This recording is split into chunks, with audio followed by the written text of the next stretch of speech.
Hey guys, welcome back to the channel. This is the other side of Hurricane Milton. I survived, minimal damage, not too bad. This will be our third hurricane that we went through in our house, and all is good so far. I think it's like our fourth, maybe our fourth or fifth since we've been down here in Florida. The first one, I think it was just four. First one was when we was in the apartments, and it was pretty minimal. And then we had, I don't even remember the name of it. And then we had Ian, that was in 2022. That one was pretty strong. And then we had Nicole, which was pretty weak. And then we had Milton this time. And Milton was a bit stronger than Ian. A lot more wind, less rain. Had a lot more rain with Ian than we did with this one. It was crazy. So, storm comes, we go outside, we kind of enjoy it a bit for a while until it starts to get too dangerous. But we go out and you can see the wind, and it gets pretty gusty. But the worst part of it is on the backside, and that's when it gets to be real bad. But so we go out, we film a bit, and have some fun with it. Some crazy sounds you hear. The wind makes some crazy noises. At one point, it kind of almost sounded like a motorcycle. And I was out on the porch, and my daughter was out there with me, and she was filming me, and I was acting like I was riding a motorcycle. And you could hear this sound. It sounded like a motorcycle, but there was no way there was somebody on a motorcycle out in that wind. It was ridiculous. So I don't know what was blowing. Something was blowing. It sounded like a motorcycle. It was crazy. And we were watching, and we saw, I don't know, tons of transformers blowing up. You could see them in the distance. You could see the sky light up blue and white, down from below and kind of come up, and every time a transformer would blow. We didn't lose power until the back side of the storm at about 3:30 in the morning. So storm makes landfall. That's when the eye is in the center of the eye is over land. That was around 8:30. And we felt the eye around, I guess it was probably 1:30, 2 o'clock, somewhere around there. I don't know, something like that. Didn't realize it was the eye. We were watching the radar and all that kind of stuff, and it looked like the wind should still be strong, and they weren't. I was thinking, okay, maybe it's messed up. Didn't even think it was the eye. Didn't even dawn on me. I don't know why it didn't dawn on me that it was the eye, but so got real calm. We took the dogs out. They went out, did their business, did all that kind of stuff, and we was like, okay, we're gonna go to bed. It's basically done. It's kind of collapsed, and it won't be too bad. We'll have some wind, but it won't be too bad. Well, we were wrong. We woke up about 2:30, 3 o'clock in the morning, and the wind was howling. Oh my God, it sounded like the house was going to fall apart. It was crazy strong wind. I mean, it was like ridiculous. And we're way inland, so I can't even imagine what it was like on the coast when that thing made landfall. Because by the time it gets to us, it's a lot weaker. But it was howling. We still had power. It would flick, it'd come back on. It would flick, it would come back on. It flicked off, stayed off for a few minutes. So I was like, oh, there it is, power's done. And then it came back on, and it did that several times, and then finally, about 3:30, it went off, and then it didn't come back on, and all you could hear was just the wind howling and howling and howling. My wife is in this panic mode. She's hating the whole thing, and because we can hear these awful noises outside, one of which we couldn't figure out what it was until later. I was able to determine it was my fence.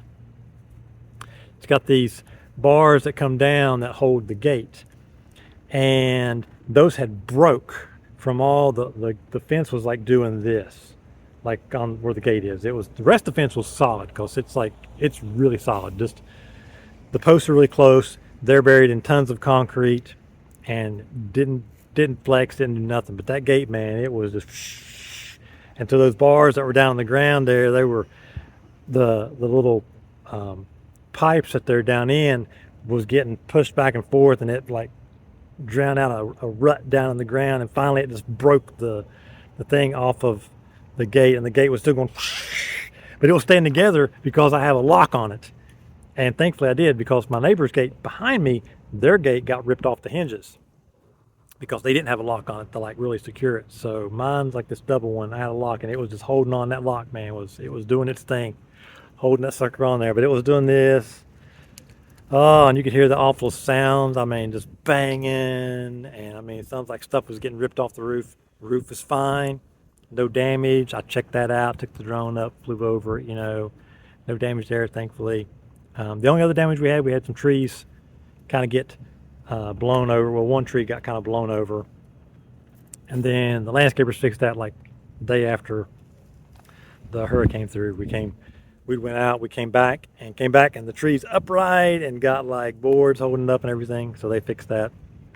But yeah, man, crazy, crazy, crazy stuff. So a whole lot of fun. We lost power, for just about a day, not even quite a day. Generator worked, but for whatever reason, it would not run without it being with the choke on. And so I finally got that fixed. It was just the little jets inside of it. They were clogged, but it would run. So we had power enough to keep the fridge and the freezer going, and we ran a couple fans and stuff, just to kind of while the power was out. And that poor generator's running with the choke on. It's going the whole time, but it's fine now. But yeah, I mean, I had to have power, so didn't want to lose anything. So thankfully, it ran with the choke on. So, but it's all good now. I've got it fixed. Took the carb apart, cleaned it, and it's all good. We're good there. So if we have another storm, we've got power again, and it won't be so loud, and the noise won't be so bad, and it won't use so much fuel. Yeah, gas lines were crazy afterwards and before. Oh my goodness, like the lines to get gas, there was like gas nowhere after the storm. People were like searching all over the place trying to find gas, trying to find gas cans, trying to find ice, all this stuff, man. Everything. People buy it all up. They panic. People panic buy, The way that you handle these storms is you be prepared all along. So long before the season starts, we've already bought a bunch of water. We buy it every little bit, and we have a whole stockpile of water, so we're good there on the water. And we buy a bunch of other stuff. We just keep stuff on hand that we need, and then when it's time for a storm, then we go buy a few other essentials just to have a little extra of some stuff that we might need. And that's all we do. We don't, I get my gas cans filled early on in the season. I don't necessarily fill all of them up, but then when we have a storm, I'll go ahead and fill up the last couple of them, and, just be prepared. The old Scouts motto, be prepared. And if more people would do that, it'd be a whole lot better off. Anyways, I want to fly some because I haven't got to fly any other than just a little bit afterwards to kind of survey the neighborhood. Flew around, checked out everybody's property to see kind of what it looked like, man. Tons of fences down, and thankfully minimal damage in our neighborhood. But I want to fly. I'm back here at the orange processing plant where they pack all these things up, and it'll be pretty soon. It'll be season. There'll be trucks crazy here. You won't be able to come in here, and it'll just be full. But right now it's empty, and I can fly. So I'm gonna fly a bit, and I'll leave you guys with a little flying, and hopefully you enjoy my recount of the story, and hopefully I don't have another hurricane this season that I've got to recount the story later to tell you about.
That was a fun session. I hope you enjoyed the flying. Old Droney, man, he has taken some serious abuse. Oh my God, this thing is like a tank. I love it. I love it. I love it. See you guys in the next video. Never stop flying. Peace.